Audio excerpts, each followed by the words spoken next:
Hello everyone. I'm making this video in response to something I watched yesterday.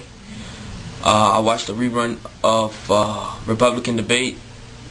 I forgot which one it was, but basically it was on that particular clip that I watched. It was Senator Huckabee and Dr. Ron Paul going at it, and it started out when Senator Huckabee's talking about the war in Iraq and whether we should stay or not.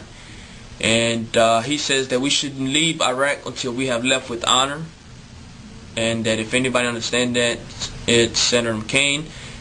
And then he turns and he talks to Ron Paul, saying, you know, and he says, Dr. Ron Paul, whether we went in there or not, whether it was a mistake or not, that could be debated some other time. For right now, we're in there, so we should finish the job and come home with honor. And Dr. Ron Paul is saying that we're just trying to save face, and how much longer it's going to take before we realize that it's a war that we won't win and we're going to be there forever. And it goes back and forth. So I'm going to play the clip, and then I'm going to comment on the issue. And I'm going to state my point of view, having been deployed and having served the tour. So you guys watch the video, and I'm going to speak after. And on this issue, when he says we can't leave until we've left with honor, I 100% agree with him, because, Congressman, whether or not we should have gone to Iraq is a discussion that historians can have, but we're there. We bought it because we broke it. We've got a responsibility to the honor of this country and to the honor of every man and woman who has served in Iraq and ever served in our military, to not leave them with anything less than the honor that they deserve. Go ahead. You wanted to respond? He just addressed you. You go ahead and respond. The American people didn't go in. A few people advising this administration, a small number of people called the neoconservatives, hijacked our foreign policy. They're responsible, not the American people.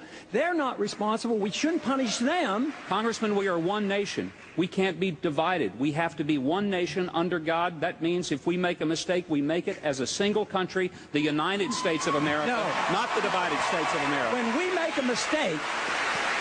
we make a mistake, it is the obligation of the people through their representatives to correct the mistake, not to continue the mistake.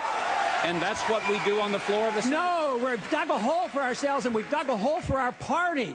We're losing elections, and we're going down next year if we don't change it. And it has all to do with foreign policy, and we have to wake up to this fact. Even if we lose elections, we should not lose our honor, and that is more important than the Republican Party.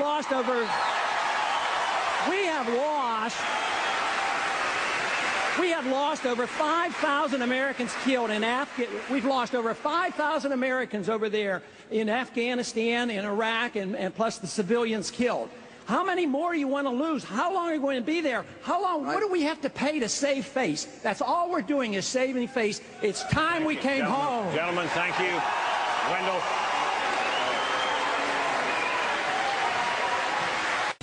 So very interesting debate. But this is what I have to say. Mike Huckabee talks about honor. Honor?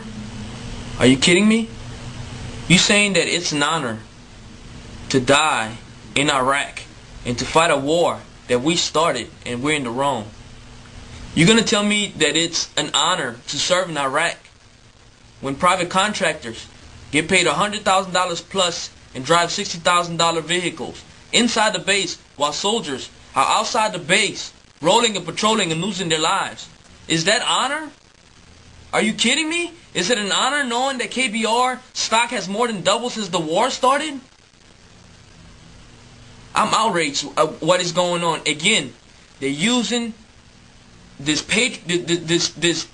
idea of patriotism and honor. That's bullshit. That's bullshit. How about sending home the soldiers with their lives? Sending the soldiers home with honor. That's foolhardiness. So we're fighting in Iraq for honor? What happened to fighting for freedom and democracy? I'm just amazed. You know, Senator McCain a few months ago, he was on TV saying that he spent Thanksgiving in Iraq, and that the message the soldier wanted the people of America to know, that the soldiers want to send the message that we need to let them win the war. He said the soldier's message is, let us win the war, and everybody cheers.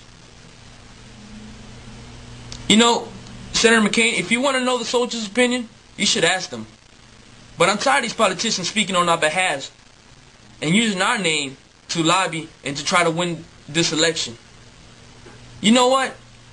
Ron Paul is the only Republican candidate that opposes the war. And guess what? He's got more military donations than any other candidate, both Democrat and Republican. What does that say about what the military thinks? And you're talking about honor? 70% of the people are against the war. 70% of Americans have been against the war for a long time. How about representing them? What does that say about the war? It's bad enough the soldiers can't speak, but speaking on our behalf? That's not right, Senator McCain. That's not right. And this war is not about honor. This war is about profiteering. This war is about money. You have civilians, private contractors who are sitting in Iraq and on fat asses doing nothing, getting paid $100,000 plus, while KBR is getting billions of dollars in contracts, unaccounted for. No bid contracts, KBR along with the other companies. And you know what's the worst part? Is these politicians sending us to war who have their stocks and their money invested in these wars. And that's what's profiteering. We're nothing but pawns being used for their political agendas. You know, when I joined the military, I raised my hand and said that I'll protect the Constitution of the United States and its people, and against foreign and domestic enemies. But guess what? I did not raise my hand to protect private companies like KBR and put my life on the line so they can make a buck.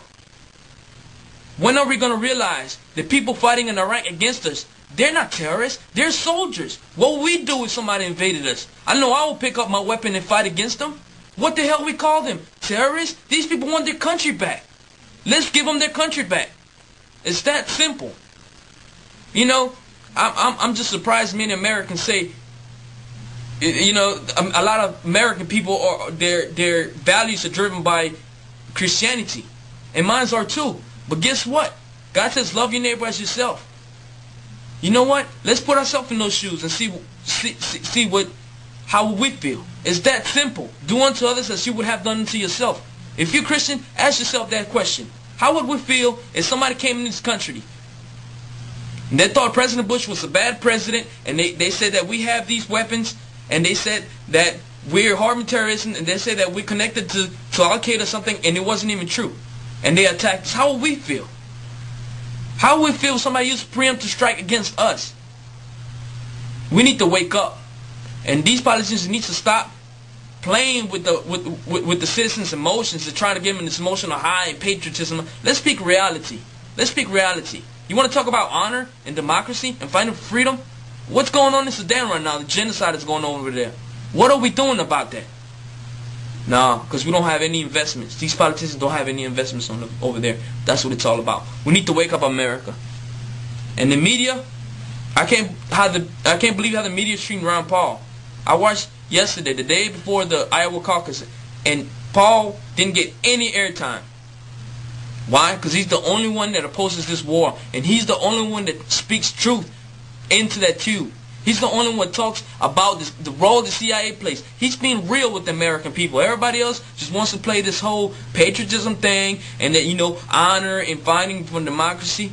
Come on, let's speak about it. You send me to Darfur, Africa, fight for those people that are being killed, the genocide? I'll gladly do it. Send me to Iraq for fight for private companies.